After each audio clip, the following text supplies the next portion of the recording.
नमस्कार साथियों, आप सभी का आचार्य अड्डा यूट्यूब चैनल पर स्वागत है। आइए हम इस वीडियो में राजन सीरीज के डीएलएड प्रथम सेमेस्टर के संस्कृत विषय के बहुविकल्पीय प्रश्न के हल को देखते हैं। तो आइए प्रश्न संख्या 1 की तरफ हम चलते हैं। प्रश्न संख्या 1 में है, पदों के मिलने की प्रक्रिया कहलाती है। तो पदों के मिलने की प्रक्रिया क्या कहलाती है? तो इसका उत्तर हो जाएगा अ।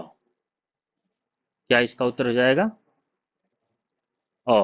हालांकि ये समसन लिखा है, ये समसन नहीं, यहाँ पर होगा समास। क्या होगा? समास।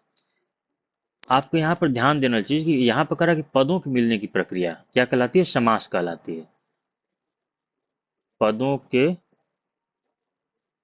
मिलने की प्रक्रिया क्या कहलाती है? समास कहलाती है। उदाहरण स्वरूप अगर हम देखते हैं कि समास का एक उदाहरण हम लेते हैं, जैसे विद्या के लिए आलय। उदाहरण देखते हैं, विद्या के लिए आलय क्या हो जाएगा? विद्यालय। ठीक, ये हो गया समास। वहीं हम संधि को देखते हैं, तो संधि क्या है? यहाँ समास में पदों को मिलने की प्रक्रिया होती है या फिर शब्दों की मिलने की प्रक्रिया होती है, और संधि में आपका वर्णों के मिलने की प्रक्रिया होती है। संधि में क्या होता है? संधि में दो वर्णों का मेल होता है। क्या होता है? दो वर्णों का मेल होता है। ठीक, जैसे उदाहरण के तौर पर हम देखें तो एक धन एक मिलकर क्या हो जाएगा? एक धन एक मिलकर हो जाएगा एक का एक। यहाँ पे क्या है? क का अ मिला और ए का ए मिला, तब जाकर बना आय। तो एक का एक। तो इसलिए समास दो शब्दों या दो पदों के मिलने से समास बनता है, और संधि दो वर्णों के मेल से संधि बनता है। आइए प्रश्न संख्या 2 की तरफ बढ़ते हैं। कराए, सक्षत्रम शब्द का क्या अर्थ है? तो सक्षत्रम शब्द का अर्थ है छत्र सहित। ठीक, आइए अगले क्वेश्चन की तरफ बढ़ते हैं। प्रश्न 3, दृशद शब्द का अर्थ है। दृशद शब्द का अर्थ है देखना। अगला क्वेश्चन देखते हैं। प्रश्न संख्या 4, जगती शब्द में लिंग, वचन व विभक्ति है। तो जगती शब्द में लिंग है नपुंसक लिंग, लिंग है नपुंसक लिंग, आपका वचन है द्विवचन, और विभक्ति है प्रथमा। ठीक, तो ऑप्शन 10 सही हो जाएगा। अगला क्वेश्चन हम देखते हैं प्रश्न संख्या 4 की तरफ। सॉरी, दूसरा। प्रश्न संख्या 4 की तरफ हम बढ़ते हैं, 5 की तरफ। तो प्रश्न संख्या 5 में कह रहा है कि षष्ठी विभक्ति का चिन्ह है। तो षष्ठी विभक्ति का चिन्ह का के की होता है। अगला क्वेश्चन है, सर्व शब्द का स्त्रीलिंग सप्तमी विभक्ति एक वचन का रूप है। इसका हो जाएगा सर्वश्याम। अगला क्वेश्चन, दिशो शब्द में विभक्ति बहुवचन है। तो दिशो शब्द में क्या है? प्रथमा विभक्ति है और द्विवचन है। ठीक, अगला क्वेश्चन है, गायथ शब्द में धातु एवं पुरुष वचन है। गायथ में आपका गय मध्यम पुरुष है और ये बहुवचन है, मतलब कि आपका मध्यम पुरुष और बहुवचन है। आइए अगले क्वेश्चन की तरफ बढ़ते हैं। प्रश्न संख्या 9। प्रश्न संख्या 9 का रहा है, उनविंशति शब्द का अर्थ है। उनविंशति 19 को कहा जाता है। अगला क्वेश्चन है, 29 की शुद्ध संस्कृत नहीं है। ठीक, तो 29 का शुद्ध संस्कृत एको स्टोर नहीं है। ये 29 को नवविंशति ही बोलते हैं, नवति ही बोलते हैं, मिनी भी बोलते हैं। तो इसके अनुसार संस्कृत नहीं है, तो आप ऑप्शन इसका उत्तर से हो जाएगा एको न स्टोर। आइए अगले क्वेश्चन की तरफ बढ़ते हैं। प्रश्न संख्या 11 कह रहा है, नदी शब्द का द्वितीय बहुवचन का रूप है। इसका हो जाएगा नदी। अगला क्वेश्चन, श्रिया किस विभक्ति का रूप है? तो ये तृतीय है। अगला क्वेश्चन है, पौर्वशाला का विग्रह है। तो पौर्वशाला पूर्वाश्यांग शालायांग भव। अगला क्वेश्चन है, नमः धातु विधिलिंग परस्पर परस्मय पद मध्यम पुरुष एक वचन, तो इसका उत्तर हो जाएगा नमेह। अगला क्वेश्चन है प्रश्न संख्या 15 कह रहा है पठ धातु लोट लकार उत्तम पुरुष एक वचन रूप है, तो इसका उत्तर हो जाएगा पठानी। अगला क्वेश्चन है समास किए गए पदों को कहते हैं, तो समस्त पद। अगला क्वेश्चन है अधिहरि में समास है, अधिहरि में समास कौन सा है? अव्ययी भाव समास। अगला क्वेश्चन पद्य पाठ हेतु संस्कृत में निम्नांकित तत्वों पर ध्यान देना चाहिए, तो इसका है उपयुक्त सभी। आइए देखते हैं क्या क्या है। उचित आरोह एवं अवरोह का सही है, उचित स्वर एवं अस्पष्टता का सही है, शुद्ध उच्चारण का सही है, मतलब उपयुक्त सभी होगा। अगला क्वेश्चन देखते हैं विसंज्ञ शब्द का अर्थ है, तो विसंग शब्द का अर्थ चेतनाहीन है। अगला क्वेश्चन हम देखते हैं प्रश्न संख्या 20 कह रहा है धेनवा शब्द में लिंग वचन व विभक्ति है। ऑप्शन है इसका धेनवा स्त्रीलिंग है, वचन एक वचन है और विभक्ति तृतीया है। अगला क्वेश्चन है राज्ञ शब्द रूप में प्रयुक्त वचन है, तो यह है एक वचन और वह बहुवचन दोनों है राज्ञ में। ठीक, अगले क्वेश्चन की तरफ बढ़ते हैं प्रश्न संख्या 22। इसमें दिया है स्वास्थ्य शब्द में धातु पुरुष व वचन क्या है, तो स्वास्थ्य शब्द धातु अस्था है और पुरुष मध्यम है, वचन बहुवचन है। ठीक, अगला क्वेश्चन है अनृत्यन शब्द में पुरुष एवं वचन बताइए, तो इसका उत्तर हो जाएगा पुरुष है प्रथम पुरुष और वचन है बहुवचन, तो ऑप्शन ब सही हो जाएगा। अगला क्वेश्चन ते स्वः आगमिष्यन्ति वाक्य का हिंदी में अर्थ है, तो इसका उत्तर हो जाएगा वे सब कल आएंगे। क्या हो जाएगा? वे सब कल आएंगे। आइए प्रश्न संख्या 25 की तरफ बढ़ते हैं। प्रश्न 25 में दिया है तस्याह शब्द में लिंग वचन व विभक्ति है, तो इसमें लिंग है स्त्रीलिंग, पंचमी है और बहुवचन है, विभक्ति पंचमी और बहुवचन है। ठीक, तो इस तरह दो सही हो जाएगा। अगला क्वेश्चन है भाववाचक संज्ञा का उदाहरण नहीं है, तो इसका उत्तर हो जाएगा भ्राता, क्योंकि मधुरता भाववाचक संज्ञा, निर्धनता भाववाचक संज्ञा है, सुंदरता भाववाचक संज्ञा, तो क्या है? भाववाचक संज्ञा नहीं है, भ्राता। अगला क्वेश्चन है लट लकार मध्यम पुरुष बहुवचन का उदाहरण है, तो यह है यूयं कुत्र गच्छथ। अगला क्वेश्चन है उपसर्ग धातु के साथ आता है, तो उपसर्ग धातु के पहले आता है। ठीक, अगला क्वेश्चन है श्रमेण बिना विद्या न भवति का सरल हिंदी वाक्य क्या होगा, इसमें इसका हिंदी वाक्य हो जाएगा श्रम के बिना विद्या नहीं होती। अगला क्वेश्चन है प्रश्न संख्या 30। प्रश्न संख्या 30 बोल रहा है पुस्तकम पठ का हिंदी भाव है, इसका उत्तर हो जाएगा इसका हिंदी भाव पुस्तक पढ़ो। अगला क्वेश्चन है वह पाप से घृणा करता है, तो संस्कृत लिखिए, तो हो जाएगा सह पापेन घृणाम करोति, मतलब स मतलब वह, पापेन मतलब पाप, घृणांग मतलब घृणा, करोति मतलब करता है। ठीक, अगला क्वेश्चन प्रश्न संख्या 32 कृष्ण विद्यालयम गमिष्यति का हिंदी अनुवाद लिखिए। अगला क्वेश्चन है 32वां कृष्ण विद्यालयम गमिष्यति का हिंदी अनुवाद लिखिए, तो इसका उत्तर हो जाएगा कृष्ण विद्यालय जाएगा। कृष्ण मतलब कृष्ण, विद्यालय का मतलब विद्यालय, गमिष्यति का मतलब जाएगा। आइए अगले क्वेश्चन की तरफ बढ़ते हैं। प्रश्न संख्या 33। प्रश्न संख्या 33 में है 19 की संस्कृत है, तो इसका 19 का संस्कृत एको नविंशति है। अगला क्वेश्चन है त्रयोदशम का अर्थ है, तो इसका अर्थ है 13। अगला क्वेश्चन है अंगुष्ठ शब्द का अर्थ है अंगूठा। आइए अगले क्वेश्चन की तरफ बढ़ते हैं। प्रश्न संख्या 36।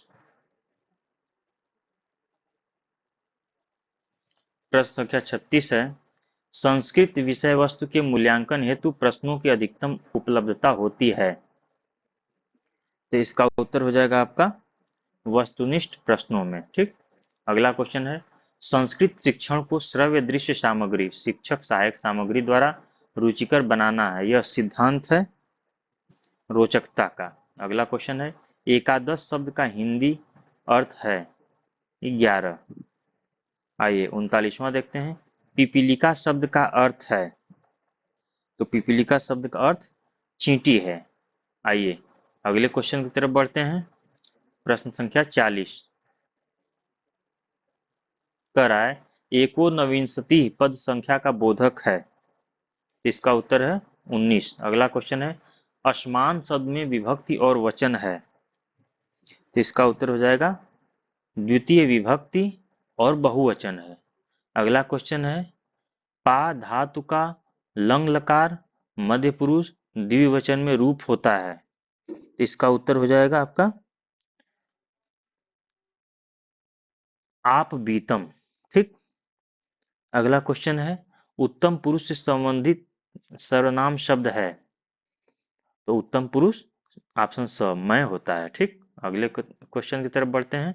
प्रश्न संख्या 44। प्रश्न संख्या 44 में कह रहा है कि पावक का संधि विच्छेद होगा, तो पावक का संधि विच्छेद पोधन नहीं पौधन अक, इसका संधि विच्छेद क्या हो जाएगा, पौधन अक। आइए अगले क्वेश्चन की तरफ देखते हैं। प्रश्न संख्या 45, बात लड़का तथा आंख में वचन है, तो इसमें एक वचन है। अगला क्वेश्चन है, भू का अर्थ, भू का अर्थ है होना। अगला क्वेश्चन है, संस्कृत में पुरुष होते हैं 3। ठीक। आइए अगला क्वेश्चन देखते हैं। प्रश्न संख्या 48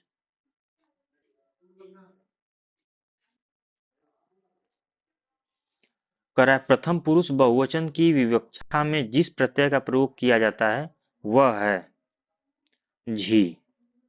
अगला क्वेश्चन है, भू धातु का लट लकार प्रथम पुरुष बहुवचन का रूप है, इसका उत्तर हो जाएगा भवंती। अगला क्वेश्चन है, भू धातु का लिट लकार प्रथम पुरुष बहुवचन में रूप बनता है, तो इसका उत्तर हो जाएगा बभूव। अगला क्वेश्चन है, रुद्र धातु का लोट लकार प्रथम पुरुष एक वचन में रूप बनता है, तो इसका उत्तर हो जाएगा रोदितु। अगला क्वेश्चन है, दृश्य धातु का लट लकार के प्रथम पुरुष एक वचन का रूप है, तो इसका उत्तर हो जाएगा पश्यति। आइए अगले प्रश्न की तरफ बढ़ते हैं। प्रश्न संख्या 53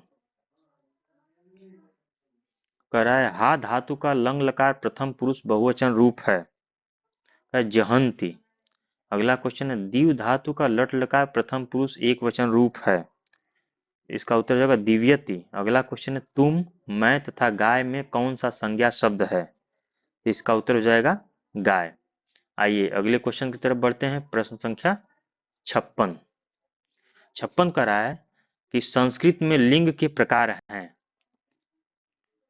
तो इसका उत्तर हो जाएगा संस्कृत में 3 लिंग होते हैं। 57 क्वेश्चन है, एक शब्द है, तो पुलिंग है। अगला क्वेश्चन, ऋतु शब्द कौन सा लिंग है, तो ये है स्त्रीलिंग। अगला क्वेश्चन है, छाता दूध लड़का पानी शब्द में कौन सा लिंग है, तो ये लिंग है पुलिंग। आइए अगले क्वेश्चन की तरफ बढ़ते हैं। प्रश्न संख्या 60। प्रश्न संख्या 60 में कह रहा है कि बकरी तथा लड़की में कौन सा लिंग है, तो ये है स्त्रीलिंग। आइए प्रश्न संख्या 61 देखते हैं। है आम्र तथा पुष्प किस लिंग के हैं, तो ये लिंग। ठीक। अगला क्वेश्चन है, निर्दह एवं मेघ शब्द है, तो ये है लिंग। ये भी। अगला क्वेश्चन है, हत्या सया एवं क्या शब्द उदाहरण है, तो ये है स्त्रीलिंग। अगला क्वेश्चन है, संस्कृत में वचन होते हैं, तो होते हैं। अगला क्वेश्चन क्वेश्चन नंबर 65 है। क्वेश्चन 65 कर रहा है कि गुण दोष या अवस्था बताने वाले शब्दों की संज्ञा होती है भाववाचक संज्ञा, होती है भाववाचक संज्ञा। अगला क्वेश्चन, सब पाठ पढ़ेंगे, वाक्य का संस्कृत अनुवाद है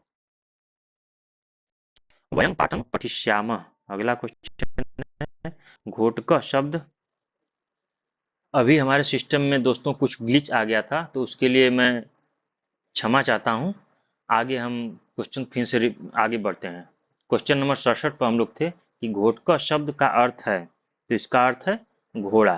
ठीक, आइए अगले क्वेश्चन की तरफ बढ़ते हैं। प्रश्न संख्या 68। तो 68 क्वेश्चन है, षोडशा शब्द का अर्थ है, क्या है? 16। अगला क्वेश्चन है, तस्मीन शब्द में विभक्ति और वचन है, तो सप्तमी विभक्ति है और एक वचन है। अगला क्वेश्चन है, पत्यों में विभक्ति और वचन है, तो सप्तमी विभक्ति है और एक वचन है। अगला क्वेश्चन है, भव शब्द रूप है, तो इसका उत्तर हो जाएगा भू धातु है, मध्यम पुरुष है और एक वचन है। आइए अगले क्वेश्चन की तरफ बढ़ते हैं। प्रश्न संख्या 72।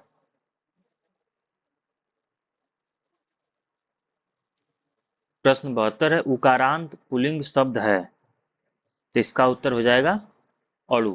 अगला क्वेश्चन है, वारुणी शब्द में लिंग, वचन व विभक्ति है, इसका उत्तर हो जाएगा लिंग स्त्रीलिंग है, वचन बहुवचन है और विभक्ति प्रथमा है। अगला क्वेश्चन है प्रश्न संख्या 74, एते शब्द में विभक्ति व वचन है, तो इसका उत्तर हो जाएगा विभक्ति प्रथमा है और वचन द्विवचन है। अगला क्वेश्चन है, कथ धातु लिट लकार प्रथम पुरुष द्विवचन का रूप है, इसका उत्तर हो जाएगा कथयिष्यतः। अगले क्वेश्चन की तरफ हम सभी बढ़ते हैं। प्रश्न संख्या 76, हमारे देश में देव भाषा कही जाती है। ऑप्शन ब, संस्कृत को देव भाषा कही जाती है। प्रश्न संख्या 77 है, पीकह को हिंदी में क्या कहा जाता है, तो पीकह को कोयला कहा जाता है। अगला क्वेश्चन है, यव किस अनाज का नाम है, तो जौ का नाम है। आइए अगले क्वेश्चन की तरफ बढ़ते हैं। प्रश्न संख्या 79 कह रहा है कि दरदुरह को हिंदी में क्या कहा जाता है, तो मेढक कहा जाता है। अगला क्वेश्चन है, वृषभ को हिंदी में क्या कहा जाता है, तो वृषभ को हिंदी में क्या कहते हैं, बैल। अगला क्वेश्चन है, शशक को हिंदी में कहते हैं, शशक को हिंदी में खरगोश कहते हैं। ठीक, अगला क्वेश्चन है, द्विचक्रिका का अर्थ होता है, तो साइकिल इसका अर्थ होता है। आइए अगले प्रश्न की तरफ बढ़ते हैं। प्रश्न संख्या 83